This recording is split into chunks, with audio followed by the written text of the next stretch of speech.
নমস্কাৰ সান্তনা ক্ৰিয়েশ্যনলৈ আপোনালোক সকলোকে স্বাগতম জনাইছোঁ। আজি মই ৰাজমা চাউলৰ ৰেচিপি লৈ আহিছোঁ। আহকচোন কেনেকৈ বনাই চাওঁ। মই 1 কাপ ৰাজমা ৰাতিয়ে তিয়াই ৰাখিছিলোঁ। এতিয়া মই এইখিনি ভালদৰে ধুই প্ৰেছাৰ কুকাৰত বইল কৰি ল'ম।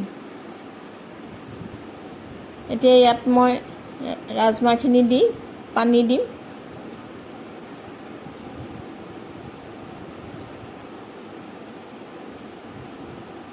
আৰু লগতে নিমখ দি 7টা চিটি মাৰিবলৈ দিম।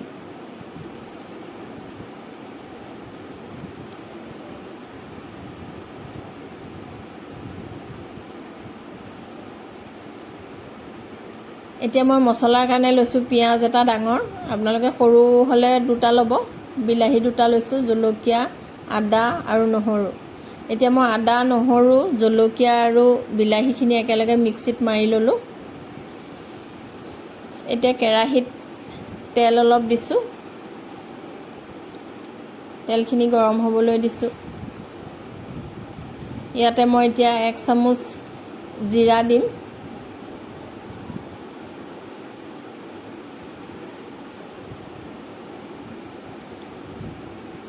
লগতে ইলাচি, লং আৰু ডালচেনি দিছোঁ। আৰু পিঁয়াজটো মিহিকৈ কাটি দি দিছোঁ ইয়াতে। এতিয়া পিঁয়াজখিনি অলপ ভাজি ল'ম ৰঙচুৱা হোৱালৈকে। পিঁয়াজটো ভাজ খালে সোৱাদটো বেছি হয়, গতিকে ভালকৈ ভাজিব লাগে।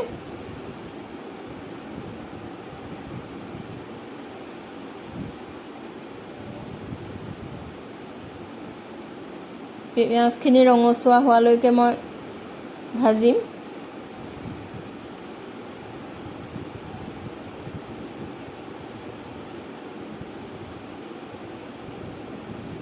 মছলাখিনি ভাজ খালে ৰাজমাৰ সোৱাদটো বেছি হয়। এতিয়া মই ইয়াত হালধি 1 চামুচ দিছোঁ।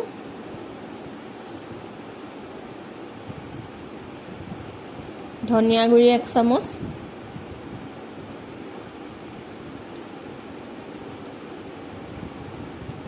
জিৰা গুড়ি 1 চামুচ আৰু অলপ জলকীয়া গুড়ি দিছোঁ। জলকীয়া গুড়িটো আপোনালোকে নিজৰ ইচ্ছামতে দিব, মই কমাই দিছোঁ। এতিয়া গোটেইখিনি ভালকৈ লৰাই ল'ম।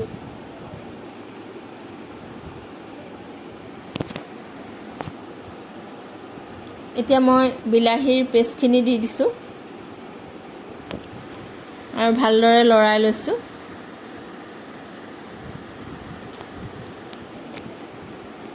বিলাহীখিনি ভালকৈ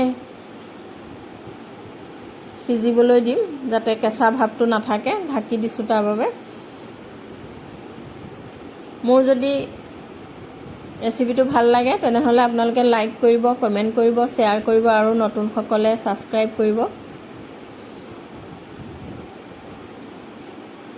এতিয়া ইয়াতে মই আলু 2টা সিজাই ভাঙি দিছোঁ ডাঠ হ'বৰ কাৰণে।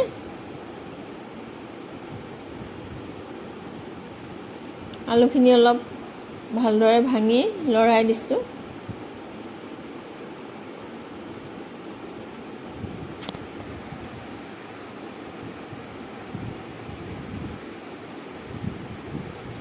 এতিয়া মই ৰাজমাখিনি পানীৰে সৈতে ইয়াত ঢালি দিছোঁ।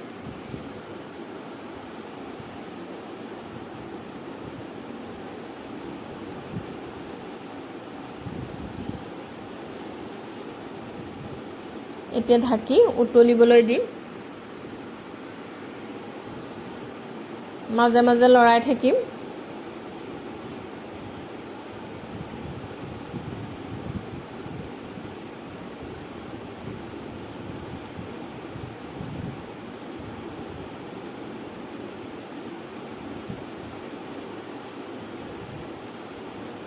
এতিয়া মোৰ ৰাজমা হৈ গৈছে। মই এতিয়া ইয়াত ওপৰতে অলপ গৰম মছলা গুড়ি দিছোঁ।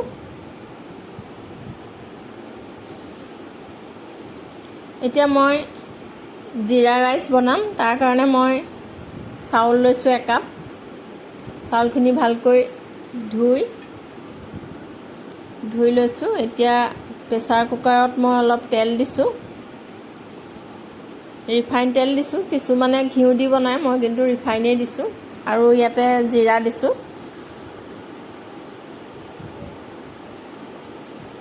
মই জিৰা ৰাইচটো একেবাৰে চিম্পুলকৈ বনাইছোঁ। বহুতে মছলাও দিয়ে ইয়াত, মই কিন্তু মছলা দিয়া নাই।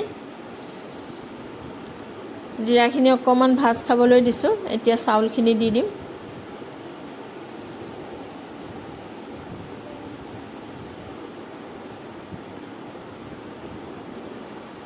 আৰু লগতে নিমখ অলপ দি দিছোঁ আন্দাজমতে।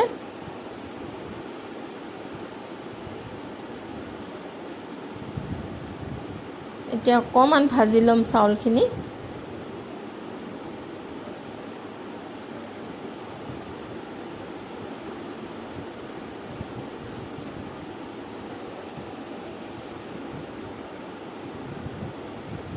চাউল মই 1 কাপ লৈছোঁ কাৰণে এতিয়া মই ইয়াত সেই একেটা কাপেৰে 1.5 কাপ পানী ল'ম।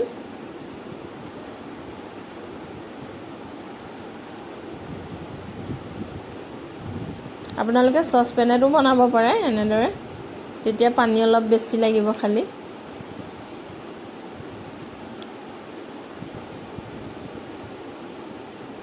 এতিয়া 1.5 কাপ পানী দি 2টা হুইচেল মাৰিবলৈ দিম। এতিয়া মোৰ জিৰা ৰাইচ হৈ গ'ল। এয়া ৰাজমা আৰু জিৰা ৰাইচ।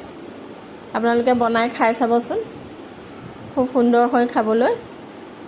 আজিলৈ আহোঁ, পুনৰ এটা নতুন ভিডিঅ' লৈ অহাৰ প্ৰতিশ্ৰুতিৰে। ধন্যবাদ।